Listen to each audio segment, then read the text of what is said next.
good afternoon. Alice here from neweconomies.com, and we have a special guest today on our show. His name is Arthur Bavelas from the Bavelas Group, and I'll let him introduce himself and what he loves about the blockchain industry. Arthur? Thank you, Alice. Thanks for having me. So I'm just an investor. I sold the company 24 years ago now. Spend 90% of my time just trying not to lose my money. And then we have 10% in an operating company that brings deal flow to a community of 800 family offices. And so as there is keen interest in general about blockchain and crypto, that community has an interest, and I've been the beneficiary of being able to learn on a lot of deal flow. I'd say that I like the blockchain more so than I like crypto, not just because of what's happening in the marketplace and the fair amount of volatility, but blockchain being the underlying technology and arguably just a very big special distributed ledger that has a method of making sure that the data is correct, that can have utilization and application in many, many, many ways. So I think that in this era of lots of information that's invaluable, that being able to take a lot of valuable information and distill it down into something that is useful, blockchain is one of the ways to do that. And so what are your preferences when you're investing in blockchain projects? Are they more infrastructural type of projects, or enterprise, startup coins and tokens?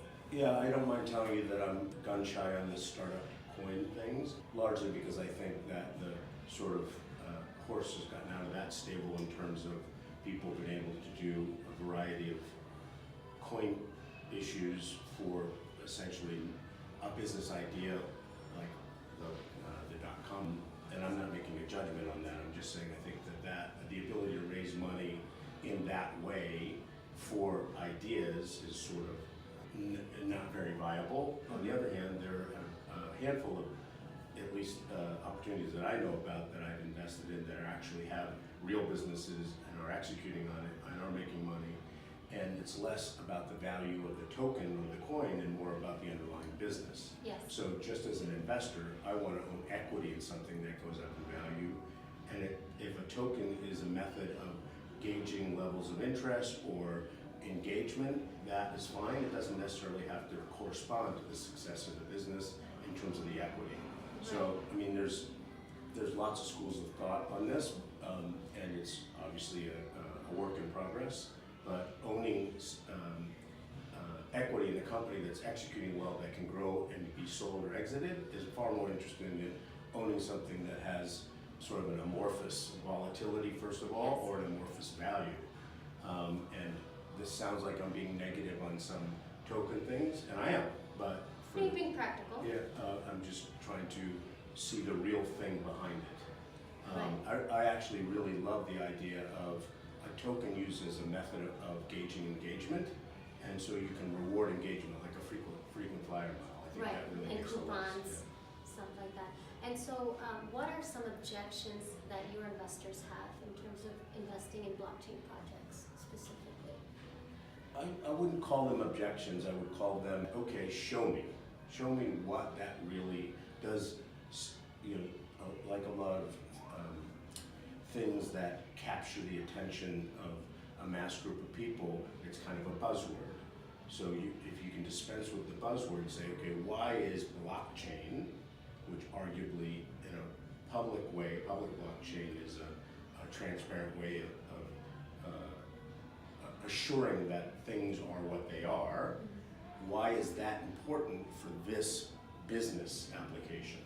So it's not an objection, it's just, show me, why does that make sense? Is there another way of doing it that isn't blockchain? Is blockchain the other way, the only way of doing it? And then, of course, then there's private blockchains that aren't open to miners assuring that this block is credible. Yes. And so that, you could argue, and I'm not a technician, so I could get called out on this, is just a very big, sophisticated analytic tool database. Right. So, and in that it's not public, doesn't mean that it's not valuable. In other words, in that it's not being validated by anonymous numerous people Right. doesn't mean it's not valuable. So does it make sense to have a public blockchain or a private blockchain?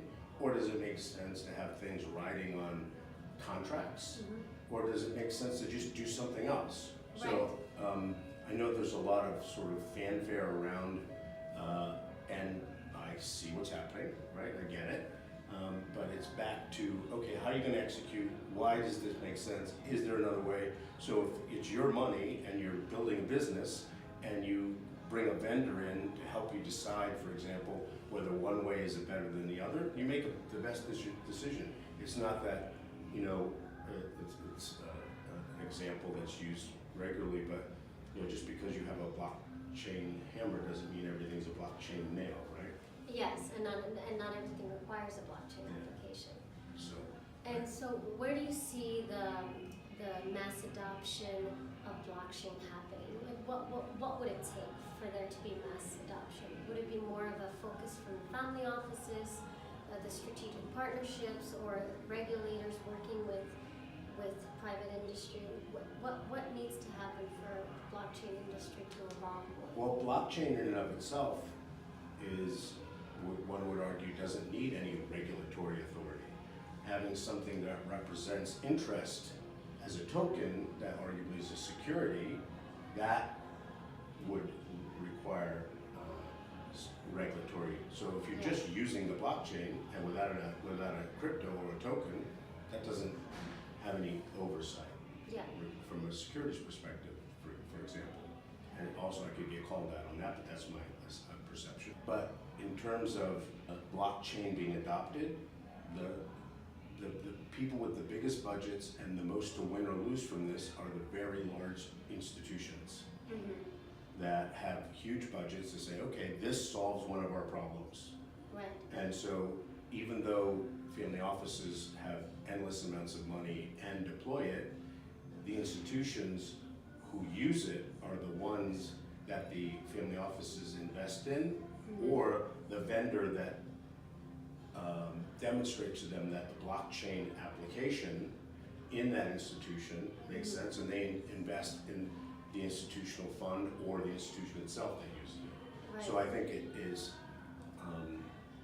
even though there's lots of blockchain discussion, there are big institutions, Fidelity, you know, everybody's testing the waters. Yes, creating the pilot programs.